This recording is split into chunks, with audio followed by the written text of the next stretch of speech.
I suppose, like I said, I've been working now with travellers for about 8, 9 years. In my younger years, I would have just met, I suppose, a lot of travellers through sporting arenas mainly. They were fairly disciplined when it came to some of the sports and that. And then again, I suppose some of them would have come across as kind of wild. Travellers have to they mature quicker.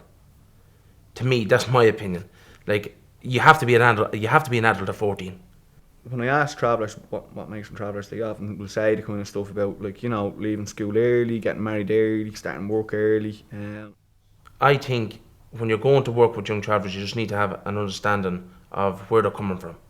Like, we get married young, the girls, they get married very young and the parents are very strict over the girls, but they're just as strict over the boys, but they allow the boys to do it more and to attend the youth services. But with girls, it's all about the building up the trust with the parents. When I was 15, I wanted to be getting married, but I didn't want to talk about it because I was embarrassed to talk about it in front of people, in front of settled people. It's like it was a bad thing, but actually it was a good thing among us, among travellers. It's about building up that relationship and the site with the parents. You had to take the time to do that. You had to not rush it. You had to go down and, go in for a cup of tea or, just hang around for a day, just on the site and just chatting to whoever. I've seen them going into the site. They do be like it's just not a one-day thing.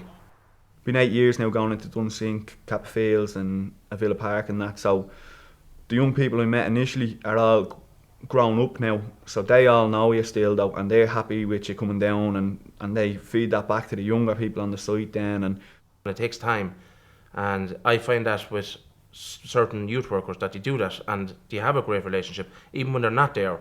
I know by the way the parents and the young people talk about them, they talk very highly of them. If I was going to give any advice to youth workers, would be to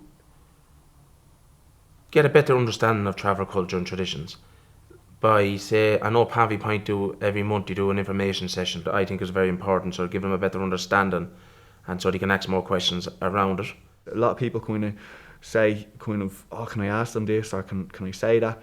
And my experience is that, you can ask and say pretty much anything you want once you're sincere about it, once you're honest about it. As a youth worker, I find that young travellers kind of look up to you. Like, it's like, well, I want to do that.